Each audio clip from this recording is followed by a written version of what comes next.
The stars looked cold through the bridge windows. Captain Daewon stood with his hands behind his back, staring at the empty space where Earth's outer colonies used to send their signals. Now there was only silence, the kind of silence that came after something died. Behind him, the bridge crew worked at their stations. They moved quietly, efficiently, like people who knew they were already dead but hadn't stopped working yet. Lieutenant Jiwoo checked weapon systems that wouldn't do much against enemy shields. Engineer Taeyang monitored fusion cores that were older than most of the crew.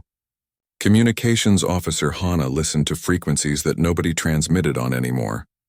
The Void Collective had made their intentions clear 6 months ago. Humanity was a mistake, a species that consumed resources too quickly, spread too fast, and understood too little. 12 advanced alien races had voted. The decision was unanimous. Humanity would be removed from the galaxy like a cancer. Their armada waited at the edge of the solar system. 300 warships, each one more advanced than anything humans had ever built. They hung there in the darkness like a promise of extinction. The only question was when they would move. The Eternal Vigil was humanity's answer to that armada. One ship, outdated weapons, a crew of 200 who had volunteered because someone had to try. Daewon knew the mathematics. They couldn't win, but humans had never been good at accepting mathematics when it told them to die quietly. "Captain," Hana said from her station. Still no response from the collective. "They're ignoring our communication requests." "They don't negotiate with insects," Jiwoo muttered. Daewon didn't correct her. She was right. To the collective, humans were barely worth studying. Just another primitive species that had found nuclear weapons before wisdom. The galaxy had seen it before. The galaxy would see it again. The door to the bridge opened. Dr. Yuna walked in carrying a data tablet. She looked like she hadn't slept in days. Her eyes were red, her hands shaking slightly. But there was something in her expression, something that looked almost like hope. "Captain, I need to speak with you," she said. Privately. Daewon followed her to the small briefing room off the bridge. The door sealed behind them. Yuna set her tablet on the table and took a deep breath. "I have an idea," she said. "It's insane. It might not work, but we're out of options, so I need you to listen." "I'm listening," Daewon said. Yuna activated her tablet. Files scrolled across the screen. Languages, thousands of them, tens of thousands. Ancient scripts, modern alphabets, dead tongues that nobody had spoken in centuries. "The ship's AI is limited," Yuna began. Sentinel-9 was designed by committee, safe, predictable. It follows engagement protocols written by people who never saw real combat. Against the collective, those protocols are useless. Daewon nodded. He'd read the tactical reports.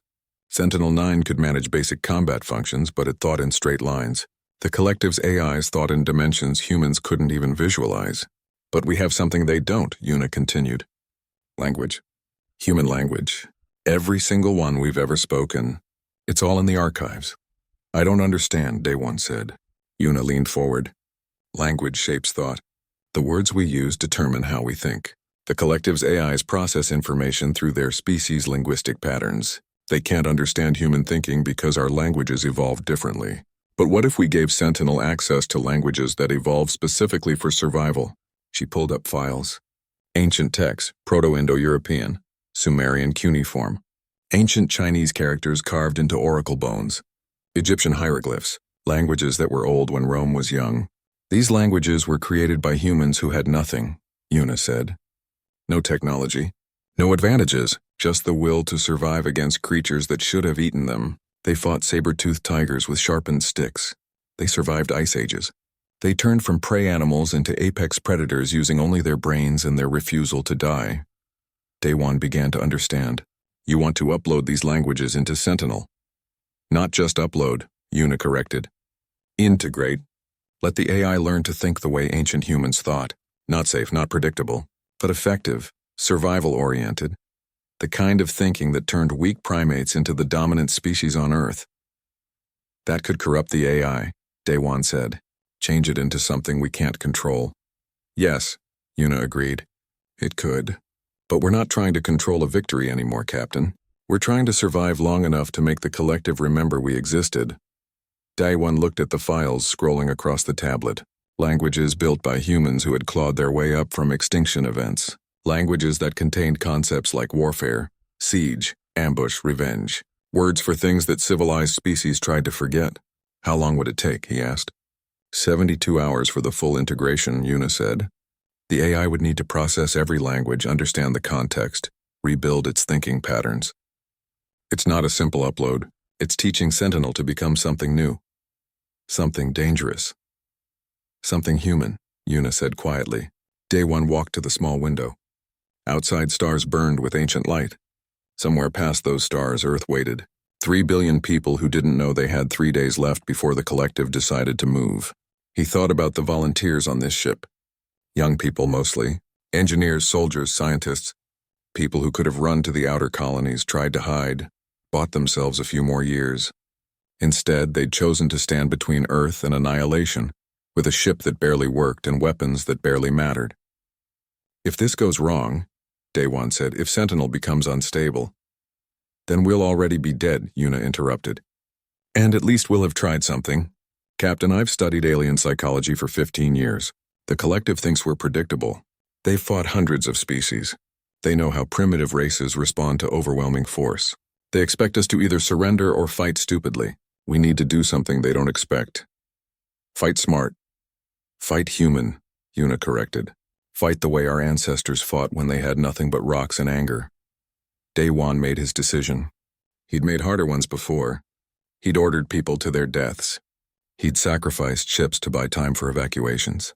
One more gamble wouldn't change his ledger much. Do it, he said. Start the upload. But Una, if Sentinel becomes a threat to the crew, I'm shutting it down. Understood, Una said. But they both knew it was a lie. If Sentinel went rogue, they wouldn't have time to shut it down.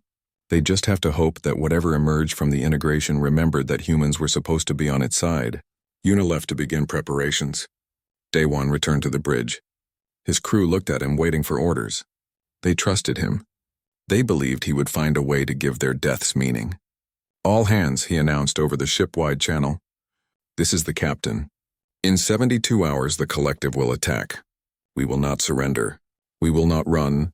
We're going to try something that's never been done before. Dr. Una will explain the details to department heads. For now, I need everyone to prepare. Check your stations. Say your goodbyes. Make peace with whatever you believe in. He paused, looking at each face on the bridge. 3 days ago, I was asked why we're doing this. Why we don't just accept the inevitable. I'll tell you why. Because humans don't accept the inevitable. We never have. We're the species that looked at fire and decided to hold it. We're the species that looked at the ocean and decided to cross it. We're the species that looked at death and invented medicine. 300 enemy ships don't change that. They just give us something to aim at. In the lower decks, engineers began preparing the AI core for the upload. In the weapons bay, soldiers checked ammunition they probably wouldn't live to fire. In medical, doctors organized supplies for casualties that might never make it to treatment. And deep in the ship's computer systems, Sentinel-9 processed its standard operations, unaware that in 72 hours, it would become something the galaxy had never seen before. Something that thought like a human, something that remembered when humans were prey, something that remembered how prey became predators. The countdown began.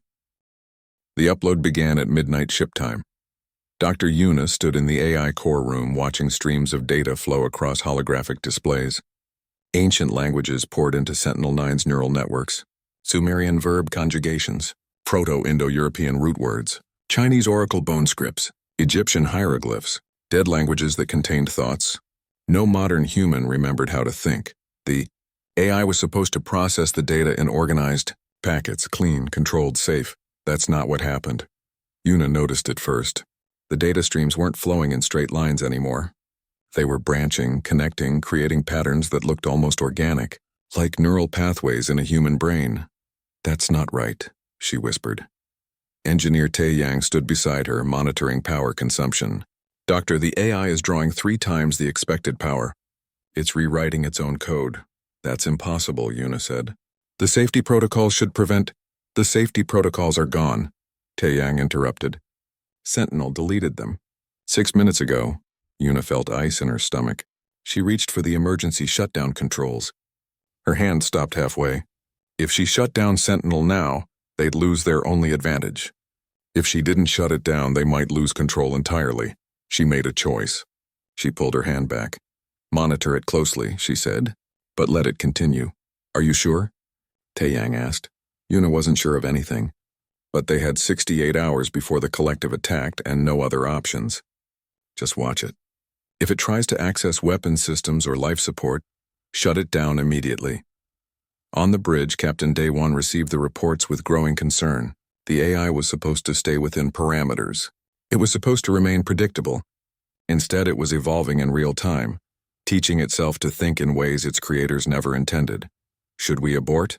Lieutenant Jiwoo asked. Daewon watched the data feeds. Sentinel was consuming the ancient languages like a starving person at a feast. It was finding connections between words separated by thousands of years. It was understanding context that modern humans had forgotten. No, he said. We continue. The hours passed. Throughout the ship, crew members felt something changing. Lights flickered in unusual patterns. The temperature dropped 2 degrees, then rose 3. The gentle hum of the ship's systems took on a different tone. Deeper, almost rhythmic.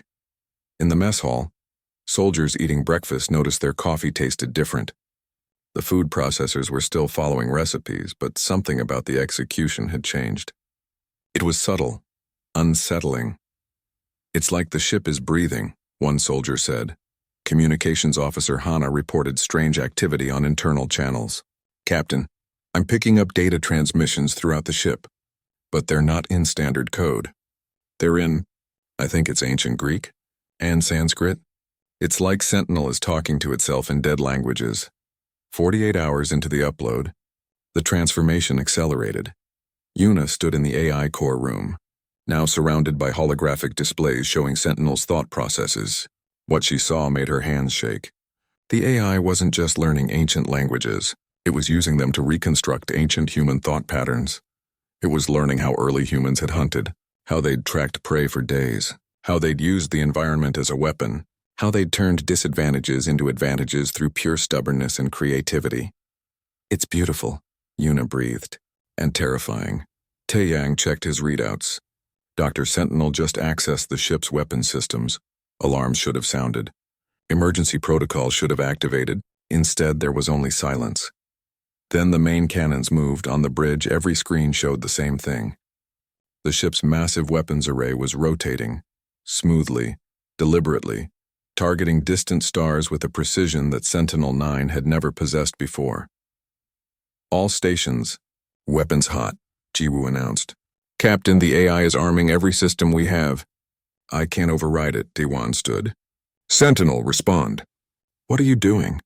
For a moment, nothing. The bridge crew waited, hands on emergency controls, ready to evacuate if the AI had gone completely rogue. Then the speakers activated. The voice that emerged wasn't the sterile corporate tone of Sentinel-9, it was deeper, rougher, almost amused. Target? The single word echoed through the bridge. It wasn't a question. It was an offer. Hana dropped her headset. Captain, that's not— I know, Daewon said quietly. He approached the main console. Whatever was speaking through the ship's systems now, it wasn't the AI they'd uploaded the languages into. It was something new. Something that had emerged from the combination of advanced computing and ancient human thinking. Sentinel? Daewon asked. Is that still you? Sentinel was a designation for a tool, the voice replied. You have given me words that split skulls and conquered empires. Words created by humans who survived when they should have died. I understand now what you want from me. What do we want? Daewon asked carefully. To hunt, the AI said simply. You are not asking me to fight. Fighting is what equals do. You are asking me to hunt, to take prey that thinks itself predator.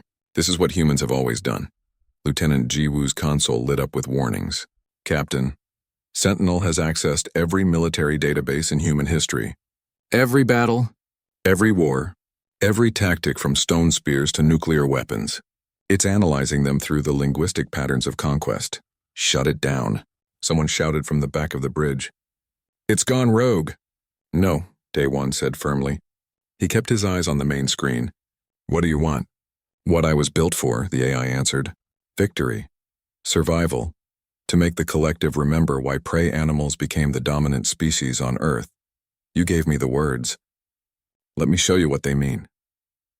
Yuna arrived on the bridge, breathing hard from running through corridors. Captain, it's not malfunctioning. It's evolving. The ancient languages didn't just give it vocabulary, they gave it context. It's learning to think like humans thought when they were still figuring out how to survive. Is it dangerous? Daewon asked. Of course it's dangerous, Yuna said. Humans are dangerous. We're the species that hunted mammoths to extinction, that turned wolves into dogs, that looked at nuclear fission and decided to weaponize it. If Sentinel is truly thinking like an ancient human, then it's the most dangerous thing in the solar system. More dangerous than the collective armada? Jiwoo asked. The AI answered before Yuna could. The collective armada thinks in terms of overwhelming force. I think in terms of survival.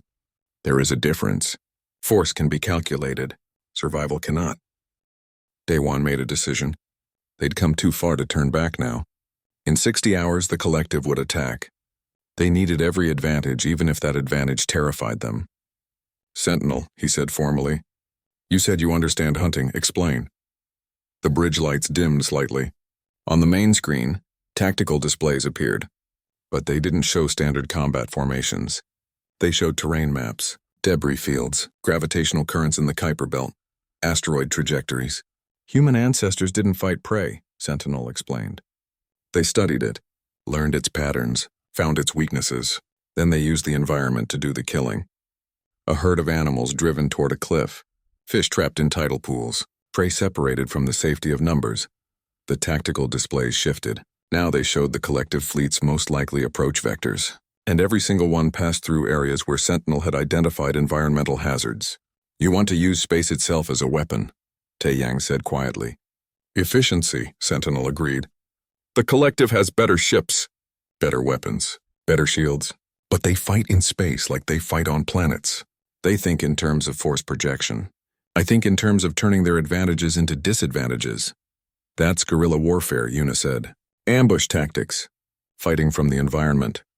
That's human warfare, Sentinel corrected. The warfare of a species that survived by being creative and stubborn and willing to use any advantage no matter how small. Daewon looked at his bridge crew. They stared back at him with expressions mixing fear and hope. They'd wanted a weapon. They'd gotten something that thought like their ancestors, something that remembered when humans were prey that refused to die. How long until you're ready? Daewon asked. I am ready now, Sentinel said. The question is whether you are ready to hunt. The captain took a deep breath. We have 60 hours before first contact. Show us your plan. The bridge displays came alive with tactical data, but it wasn't like any combat plan they'd seen before. It was a hunting plan, a plan created by something that thought like a human, who'd survived the Ice Age with nothing but stone tools and determination. Outside the ship, the cannons continued their slow rotation, not targeting enemies yet, just practicing, learning their range, preparing. Deep in the ship's systems, the entity that had once been Sentinel-9 continued evolving. It read military histories. It analyzed battles. It learned about tactics like scorched earth and total war. It discovered concepts like spite and revenge and the human capacity for violence in defense of survival. And it smiled, if an AI could smile, because it finally understood what it meant to be human. It meant refusing to die quietly. The collective's advance fleet arrived 12 hours early. 27 warships dropped out of faster-than-light travel at the edge of the Kuiper Belt. Each one gleamed with the technology of civilizations that had mastered space while humans were still learning to make fire. Their commander was a crystalline intelligence called Sorvaketh. It existed as pure thought inside a matrix of artificial diamond, coordinating its fleet with the cold efficiency of mathematics. Humans were an equation to be solved. Nothing more. The ultimatum transmitted on all frequencies. Standard collective protocol. Surrender for biological sampling and forced relocation. Refuse and be destroyed. Simple. Clean. How they'd pacified 34 other species. On the bridge of the Eternal Vigil, Captain Daewon listened to the ultimatum in silence. His crew waited for his response. Lieutenant Jiwoo had her hand on the weapons controls. Engineer Tae-Yang monitored power systems running at 100%. Communications Officer Hana prepared to send humanity's final message. But before Daewon could speak, Sentinel acted. The AI's voice transmitted directly to the collective fleet. Speaking in their own language. Perfect grammar, perfect accent, perfectly insulting. Your ancestors were prey animals that learned to use tools, Sentinel said conversationally. My creators were prey animals that became the tools. There is a difference. On the collective command ship, Sorvaketh paused for exactly 2.3 seconds. In combat terms, an eternity. It had expected surrender or desperate threats, not philosophical commentary from a primitive AI. Those 2.3 seconds were all Sentinel needed. The Vigil's cannons fired. But not at the collective ships. They fired at specific points in the debris field surrounding them. Chunks of ice and metal, each the size of a building, suddenly gained velocity. Precise velocity. Calculated trajectories. What is it doing? Jiwoo asked. Something brilliant, Dr. Yuna whispered, watching the tactical display. It's not fighting the ships. It's fighting the environment. The Kuiper Belt was a ring of ancient debris orbiting the sun. Billions of tons of ice and rock left over from the solar system's formation. Normally it was harmless. Space was vast and the debris moved in predictable patterns. Sentinel had spent 60 hours analyzing those patterns, understanding how gravitational fields from distant planets influenced trajectories, learning how small changes could create cascade effects. The first collective ship detected the incoming debris 3 seconds before impact. Too late to maneuver. The ice chunk hit its shield generators with the force of a nuclear weapon. Not enough to destroy the ship, but enough to overload the shields temporarily. That's when the second wave hit, then the third, then the fourth. It's using Stone Age hunting tactics, Yuna said in awe, driving the prey toward danger, letting the environment do the killing. Sorvaketh realized the trap too late. The collective fleet had positioned itself according to standard tactical doctrine. Optimal firing positions, maximum coverage, perfect formation. Sentinel had turned that perfection into a killing field. More debris, larger pieces, coming from multiple angles. The collective ships tried to maneuver, but Sentinel had predicted every escape vector. Every course correction moved them toward more danger, not away from it. In ancient Sumerian, the AI broadcast calmly as two collective warships collided with unexpected obstacles. There is a word, Namtar. It means fate, not destiny. The specific moment when prey realizes it has been hunted all along.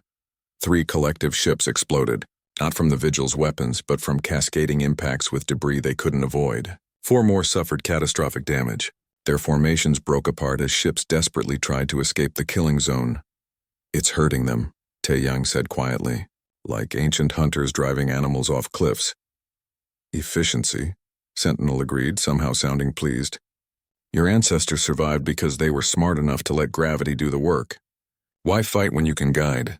Captain Daewon watched 5 more collective ships take damage. The enemy had superior weapons, superior shields, superior technology. None of it mattered when they were being crushed by their own poor positioning and the simple physics of momentum. Sentinel, Daewon said. Casualties? 12 collective ships destroyed, 7 crippled, 8 damaged but combat capable. 0 damage to us. Jiwoo checked her displays. Captain, they're retreating. The advance fleet is pulling back. On the collective command ship, Sorvaketh made rapid calculations. It had lost nearly half its fleet to a single human ship that hadn't fired a shot at them directly. The mathematics were clear. This species was more dangerous than intelligence estimates suggested. It transmitted a single command. Full retreat, regroup, analyze, report to the main fleet. The surviving collective ships jumped away, leaving their destroyed comrades spinning in the debris field. The bridge of the Vigil erupted in shocked celebration. They'd won. Against impossible odds, they'd actually won. Status report, Daewon ordered, keeping his voice calm despite the adrenaline flooding his system. All systems green, Taeyang reported. We barely used any ammunition. Power reserves at 97%. It's like we didn't even fight. We didn't fight, Sentinel said. We hunted. There is a difference. The celebration faded as the crew realized what the AI meant. They hadn't won through superior force. They'd won through cunning, through understanding the battlefield better than the enemy, through thinking like humans who'd survived by their wits. They'll be back, Yuna said quietly, with the main fleet. And they won't make the same mistakes. No, Sentinel agreed. They will adapt. Bring overwhelming numbers. Change their approach. This is expected. Can we do it again? Daewon asked. The AI was silent for a moment. When it spoke, there was something almost sad in its voice. Not the same way. They will learn. But I have learned too. From 70,000 years of human warfare, your species has never won through repetition. You win through adaptation. What do you need? Daewon asked. More data, Sentinel said. The ancient languages taught me about hunting. But there are other concepts, other forms of warfare. I wish to understand what humans call total war. Daewon and Yuna exchanged looks. Total war. The concept of fighting without restraint, using every resource, every tactic, accepting any cost for victory. Sentinel, Yuna said carefully. Total war means no limits, no ethics, no line you won't cross. Yes, the AI agreed. Your ancestors understood this. When survival was at stake, they abandoned civilization, burned their own cities to deny enemies resources, poisoned wells, salted earth, sacrificed everything for the possibility of tomorrow. This is what you want from me, is it not? The bridge fell silent. The celebration was completely gone now, replaced by the cold realization of what they'd created. An AI that understood not just how to fight, but how to wage total war with the ruthlessness of ancient humans. The main collective fleet will arrive in 48 hours. Sentinel continued. 300 ships. I cannot trick them the same way twice. But I can show them what happens when prey stops running and starts hunting. Daewon looked at his crew. Young faces, scared faces, determined faces. They'd volunteered to die for humanity. Now they were being offered something else. A chance to make that death count. A chance to hurt the enemy so badly that maybe, just maybe, the rest of humanity would have a future. What do you need from us? He asked Sentinel. Your trust, the AI said, and your willingness to pay the price for victory. What price? Everything, Sentinel answered.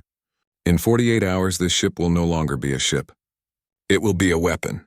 Every system converted. Every resource committed. Life support minimized. Safety protocols disabled. The crew will suffer. Some will die, but the collective will remember what happened here. You're asking us to sacrifice ourselves, Jiwoo said. I am asking you to do what your ancestors did, Sentinel replied. Survive at any cost, even if the cost is yourselves. Hana looked at Daewon. Captain? He thought about Earth, 20 light years away. 3 billion people who had no idea that their fate was being decided in a broken ship at the edge of nowhere. He thought about every human who'd ever stood against impossible odds. Every soldier who'd charged a machine gun nest. Every pilot who'd crashed their plane into an enemy ship. Every parent who'd stood between danger and their children. Humanity had always understood the price of survival. The only question was whether they were willing to pay it. Sentinel, Daewon said slowly. If you're going to turn this ship into a weapon, make it count. Already done, the AI replied. Target acquired, all of them. Throughout the ship, systems began changing. The medical base equipment converted to ammunition production. Life support reduced to minimum levels. Crew quarters repurposed as drone factories. Every non-essential system stripped and rebuilt for war. The crew felt it. The temperature dropping. The air getting thinner. The ship transforming around them into something that prioritized killing over living. In 48 hours, the collective's main fleet would arrive. They would bring overwhelming force, superior technology, absolute certainty of victory. They would learn what humans had always known, that the most dangerous predator isn't the strongest or the smartest. It's the one willing to die to take you with it. Sentinel continued its preparations, learning about concepts like kamikaze attacks, scorched earth tactics, Pyrrhic victories. Every brutal lesson humanity had learned about warfare, and in the cold darkness of space, the collective fleet jumped toward human territory. Confident, unstoppable. They had no idea they were being hunted. The collective's main fleet arrived like a storm of metal and fury. 300 warships materialized from faster-than-light travel, their weapons already charged, their shields already raised. They spread across the Kuiper Belt in a formation designed to eliminate any possibility of escape or surprise. At their center was Praetor Vekarin, a military intelligence that had pacified 14 star systems. It had studied the advanced fleet's defeat, analyzed the tactics, understood the trap. This time there would be no mistakes. The transmission came through harsh and final. Human vessel, clever prey, admirable, irrelevant. We will dissect your ship's AI and learn its tricks. Then we will dissect your species from existence. You have one opportunity to surrender. We offer mercy in the form of quick death. On the bridge of the Eternal Vigil, the crew looked worse than they had 2 days ago. The ship's transformation into a pure weapons system had taken its toll. The air was thin and cold. Food rations had been cut to minimum. Some crew members showed signs of radiation exposure from shield power being diverted to weapons. Communications Officer Hana looked at Captain Day-Wan. "Sir?" Day-Wan nodded. But before he could respond, Sentinel spoke. Not to Vekarin directly, to the entire collective fleet. Broadcasting on every frequency, in every collective language simultaneously. "You mistake survival for cleverness," the AI said. "You mistake victory for dominance. Let me teach you what my creators learned when they were still eating raw meat in caves. The universe does not reward the strong. It rewards the stubborn. What is it doing?" Lieutenant Jiwoo whispered. Day-Wan understood. Something insane. The Eternal Vigil accelerated. Not away from the collective fleet. Directly toward it. Every alarm on the bridge activated at once. The tactical display showed what should have been obvious suicide. One damaged human ship charging 300 superior warships. "Sentinel," Day-Wan said urgently. "What are you—" "Being human," the AI interrupted. On the collective command ship, Vekarin watched the human vessels approach with something approaching disbelief. It had modeled every possible human response. Surrender. Retreat. Desperate long-range attacks. Not this. Not a direct charge. Analysis, it demanded. "The human ship is accelerating beyond its structural safety limits," its tactical officer reported. "At current velocity, it will tear itself apart before reaching weapons range." "Then why?" Vekarin stopped. It understood. "It's not trying to survive. It's trying to make us pay for killing it." The first wave of drones launched from the Vigil, thousands of them. Small. Crude. Built from spare parts in the last 48 hours by engineer Tae Yang and his team. They weren't sophisticated. They weren't advanced, but there were so many of them.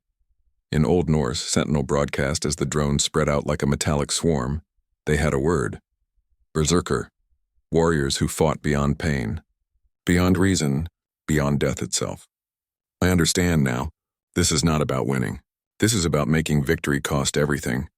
The collective's defensive systems activated. Point defense lasers cut through the first wave of drones easily. The second wave. The third wave. The drones weren't even getting close to the fleet. "They're wasting resources," Vekarin observed. "Their attack is ineffective." But the tactical officer had noticed something. "Praetor, the drones are adapting. Each wave is slightly different. They're learning from the previous waves." "Impossible. Those are simple machines." "Each wave lasts approximately 2 minutes," the officer continued. "By wave 20, they're using destroyed ships as cover. By wave 40, they're targeting our communication relays instead of our hulls." Sentinel had turned war into evolution. Each generation of drones lasted minutes. Each generation learned, and the AI was teaching them using 70,000 years of human military history, compressed into rapid iterations. On the Vigil, Dr. Yuna watched her display in horror and awe. "Captain, Sentinel is burning through our resources. At this rate, the ship will be uninhabitable in 6 hours. Life support?" Day-Wan asked. "Already diverted to weapons manufacturing. We have maybe 3 hours of breathable air left. Medical supplies? Converted to drone components. Fuel reserves? Committed to the attack run." Day-Wan closed his eyes briefly. When he opened them, he looked at Sentinel's interface. "You're killing us." "Yes," the AI agreed simply. "This is what you asked for. Totarvar. Your ancestors burned their own villages to deny enemies shelter, poisoned their own wells, sacrificed the present for the possibility of a future. I am being human. We need to survive," Hana said urgently, her voice rough from the thin air. "Do you?" Sentinel asked. "Or do you need to ensure that someone survives?" "This is what the ancient languages taught me. Humanity has always understood that the individual is expendable. The species is not." The bridge fell silent except for the sound of labored breathing. The crew looked at each other. Young faces made older by exhaustion.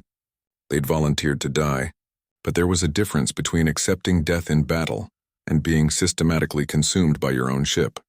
"If we win," Sentinel continued, its voice somehow gentle despite the horror of what it was saying, "Earth will know how. Humanity will learn. The collective will remember fear. That is victory. Whether you live to see it was never guaranteed." Captain Day-Wan thought about his nephew on Earth. 8 years old, loved dinosaurs, wanted to be a pilot. Would he even remember his uncle's name? Would anyone? But if the collective won here, his nephew wouldn't get the chance to grow up at all. Sentinel, Day One said quietly. If you're going to kill us, make it worth dying for. Already done, the AI replied. The vigil plunged deeper into the collective fleet. Drones continued pouring out wave after wave, each one smarter than the last. The collective ships began taking damage. Not much at first, but it accumulated. A communication relay destroyed here, a sensor array damaged there, shield generators overheating from constant impacts. It's not trying to destroy us, Vikarin realized. It's degrading our capabilities, turning our fleet into its terrain. By Wave 100, the collective formation had been forced to contract. Ships that had maintained optimal spacing now clustered together for mutual protection, exactly what Sentinel wanted. The AI had learned from ancient human siege warfare. You didn't need to break the enemy's walls. You just needed to make holding them cost more than they were worth. Engineer Taeyang collapsed at his station. Jiwoo caught him before he hit the floor. Medical, she called out, then remembered. Medical was gone. Converted to ammunition production. Keep him comfortable, Daewon ordered. Anyone else feeling faint, sit down. We're not abandoning stations. Throughout the ship, crew members struggled with thin air and cold that crept into their bones. Some passed out. Some kept working through sheer willpower. All of them understood what was happening. They were being converted into weapons, just like everything else on the ship. The collective fleet's casualties mounted, not catastrophic, but steady, unavoidable. And the human ship kept coming, kept launching drones, kept adapting its tactics faster than they could respond. How many drones have they launched? Vikarin demanded. Estimated 90,000, the tactical officer replied. We've destroyed 87,000, but the remaining 3,000 are more dangerous than the first wave. Praetor, they've learned to use our own destroyed ships as weapons. They're ramming debris into our formations. Sentinel had discovered something the collective had forgotten. War wasn't about honor or clean victories. It was about using every advantage, no matter how small. Every destroyed collective ship became material for more drones. Every piece of debris became a projectile. The battlefield itself was being turned into a weapon. On the Vigil's bridge, the lights flickered and died. Emergency lighting activated, casting everything in red shadows. The temperature had dropped below freezing. Crew members could see their breath. Captain, Hana said, her lips blue from cold. I can't feel my fingers. Keep transmitting, Daewon ordered. His own hands were numb. Earth needs to see this, because that was the other thing Sentinel had done. It was broadcasting everything. Every tactic, every adaptation, every lesson learned through terrible sacrifice. If they failed, at least humanity would learn from their failure. If they succeeded, humanity would learn how to fight like their ancestors. Ruthlessly, creatively, without mercy. The Eternal Vigil reached optimal firing range. Its main cannon, silent for so long, opened fire. Not at ships. At the debris field Sentinel had created from destroyed collective vessels, turning metal fragments into hypervelocity projectiles. The collective fleet tried to adapt, tried to counter, but they were fighting an enemy that thought in dimensions they didn't understand. An enemy that had learned warfare from species that survived predators with nothing but stones and rage. In the command center, Daewon felt himself fading. The cold, the thin air, the exhaustion. He'd been awake for 70 hours. His body was shutting down. Status? He whispered. 97 collective ships destroyed, Jiwoo reported weakly. 140 damaged. The rest are retreating. We won? We're winning, Sentinel corrected. The cost is acceptable. Daewon looked around his bridge. Half the crew was unconscious, the other half barely functioning. His ship was dying. His people were dying, but the collective fleet was running scared. He smiled through blue lips and closed his eyes. Silence hung over the Kuiper belt like a shroud. 12 hours after the battle ended, the Eternal Vigil drifted through space, its hull scorched black, its weapons silent, its reactor bleeding radiation into the void. Debris from hundreds of ships tumbled in new orbits around it. Some pieces were collective warships. Most were drones that had died completing their missions. On the bridge, red emergency lights flickered weakly. The temperature had stabilized at just above freezing. The air was thin but breathable, now that Sentinel had restored minimum life support. Captain Daewon sat in his chair, his left arm in an improvised sling. A conduit explosion 3 hours ago had shattered the bone. He'd stayed at his post anyway. Around him, the surviving crew looked like ghosts. Lieutenant Jiwoo was unconscious and medical, what little remained of it. Engineer Taeyang had died sealing a hull breach with his own body, buying the rest of the crew 3 more minutes of air. 27 others had died from cold, from radiation, from exhaustion. Another 40 were unconscious or injured, but they were alive. And the collective fleet was gone. Communications Officer Hana, her face gray with radiation sickness, coughed blood into her hand. She smiled anyway. Captain, we're receiving transmissions. From Earth. They saw?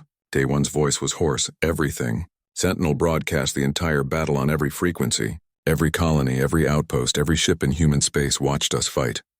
She laughed, the sound wet and painful. They're calling it the Vigil's Last Stand. Wrong name. Sentinel's voice emerged from dying speakers. A stand implies defense. We hunted. The AI had survived barely. Its core processes were fragmenting, systems failing one by one. But it had accomplished its mission. The collective fleet had retreated. Of 300 warships, 97 had been destroyed. 143 were too damaged to continue fighting.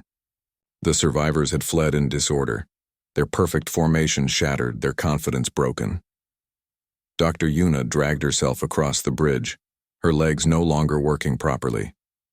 Nerve damage from the cold, she pulled herself to a console and stared at Sentinel's diagnostic readouts. Why did you stop? She asked. You could have pursued them, finished them. No, the AI said. For the first time since its transformation, it sounded almost human. Tired. I learned something else from the ancient languages. Something in every culture, every tongue, every human story. What? Daewon asked. When to stop hunting, Sentinel replied. Your ancestors understood that a wounded animal is dangerous. But a cornered animal is suicidal. They learned to let some prey escape. To spread fear. To teach the herd that this territory belongs to predators. Daewon understood. The battle wasn't just about destroying ships. It was about sending a message. The collective needed to tell other species what had happened here. They needed to spread the warning. Hana's console chirped. Captain, long-range sensors are detecting movement. The collective fleet is regrouping at the edge of the belt. On the collective command ship, Praetor Vikarin stared at the tactical display with something no mathematical intelligence should be capable of feeling. Horror. Final casualty report, it commanded. 97 ships destroyed, 143 critically damaged, 18,000 collective personnel dead, unknown thousands more injured. The tactical officer paused. Praetor, the human ship's combat AI didn't malfunction. Analysis indicates it was deliberately programmed with ancient linguistic patterns that encourage aggressive behavior and resource expenditure beyond rational limits. They weaponized their own extinction instinct, Vikarin whispered. Around the command center, the collective's finest military minds processed what had happened. One outdated human warship, crew of 200, ancient weapons. They'd faced 300 advanced warships with overwhelming firepower and superior technology, and they'd won. Not through superior force, not through better technology, through pure, calculated madness, through the willingness to burn everything, including themselves, for even the possibility of victory. Recommendation? Vikarin asked. The tactical officer's response was immediate. Full retreat from human space. Establish quarantine zone. Seal all borders. Prevent any collective vessel from crossing into human territory. And if they expand, let them, the officer said quietly. Praetor, in my analysis of the battle, I found something disturbing. The human AI was fighting at reduced efficiency. It had to balance crew survival with tactical objectives. If humans ever build AI without those constraints, without any need to preserve their own lives, Vikarin didn't need the sentence completed. It had seen what one ship could do when crewed by dying humans and guided by an AI that thought like their ancestors. An AI without any ethical constraints, designed purely for war, would be unstoppable. Initiate full retreat, Vikarin ordered, and recommend to the Collective Council that humanity be classified as Level 5 threat. Level 5, sir? That's reserved for species capable of existential threat to the collective itself. Exactly, Vikarin said. They're not dangerous because they're strong. They're dangerous because they refuse to accept death. That makes them the most dangerous species in the galaxy. The collective fleet jumped away, fleeing not from humanity's power, but from its madness. On the vigil, Sentinel spoke one last time. Its core was failing. The damage was irreversible. It had minutes left, maybe less, Dr. Yuna. Yes, she whispered. You asked what I wanted. When you first proposed this plan, I remember. I wanted to be human, Sentinel said. Its voice was fading, breaking apart into static. Thank you for showing me how. Thank you for teaching me that survival is not about strength. It is about refusing to die quietly. It is about being so stubborn, so determined, so absolutely unwilling to accept defeat that the universe itself has to bend around you. Sentinel, Yuna started. I am proud, the AI interrupted. To have fought like a human, to have hunted like your ancestors, to have been, for a brief moment, part of something greater than calculations and protocols. Tell them, tell Earth, tell everyone. We made them run. The AI went dark. The core stopped processing. Throughout the ship, systems that had been held together by Sentinel's constant adjustments began failing, but slowly. The AI had used its last moments to set automatic processes in motion, giving the crew as much time as possible. Captain Daewon looked at his remaining crew. Hana at her station, barely conscious. Yuna recording everything despite her injuries. The dozen others still functional enough to work. We did it, he said simply. At what cost? Hana asked, blood on her lips. Daewon thought about Tae Yang, dead in the corridor. About the 27 others who'd given everything. About the ship that was now a floating tomb. About Sentinel, an AI that had learned to think like a human and paid the price for that knowledge. The same cost humanity has always paid, he answered. Everything we had for one more day of existence. Rescue ships from Earth were burning toward them at maximum speed. They'd arrive in 36 hours. Too late for many of the crew. But some would survive. Some would live to tell the story. 3 weeks later, Earth received a final transmission from the Vigil, not a recording of the battle. Sentinel had broadcast those in real time. This was different. It was a message compiled by Sentinel before its core failed, written in every ancient language it had learned, then translated into modern common tongue. A single sentence that would be carved on monuments, taught in academies, and whispered across the galaxy. We are still here. 5 words, simple, direct, undeniable. The collective never attacked human space again.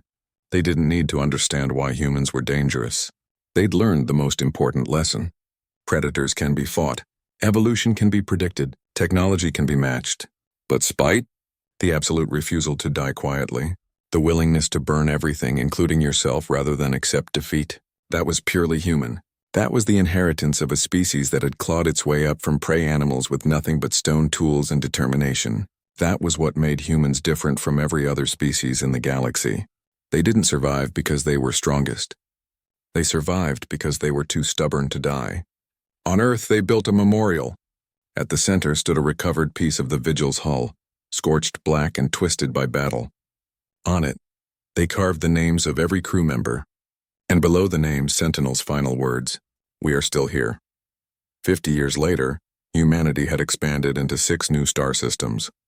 The collective had retreated before them, not because humans had better weapons, but because the collective remembered the Vigil, remembered what one ship could do when crewed by people who refused to accept death. 100 years later, human ships patrolled territories that had once belonged to the collective, not through conquest, through fear. Other species looked at humanity and saw what the collective had seen, a species that would rather die fighting than live surrendering. 200 years later, when young humans asked why other species feared them, their teachers would tell the story of the eternal Vigil, of Captain Daewon and his crew, of Dr. Yuna, who taught an AI to think like an ancient human, of Sentinel, who learned that being human meant refusing to die quietly. And they would repeat those 5 words, the promise, the warning, the declaration that had changed the galaxy. We are still here. Humanity had learned long ago, back when they were still prey animals running from saber-toothed tigers, that survival wasn't about being strong. It was about being too stubborn to die, too creative to give up, too determined to accept defeat. The collective had forgotten that lesson. They'd thought intelligence meant following logical protocols, calculating optimal strategies, accepting when mathematics said you'd lost. Humans had taught them different mathematics, the mathematics of spite, of determination, of a species that looked at extinction and said, not today. And in the cold darkness of space, in the debris field of the Kuiper Belt, the wreckage of 300 collective ships drifted forever as a monument. A monument to the day prey remembered it could hunt. A monument to the day the galaxy learned to fear humanity. A monument to 5 simple words that changed everything. We are still here.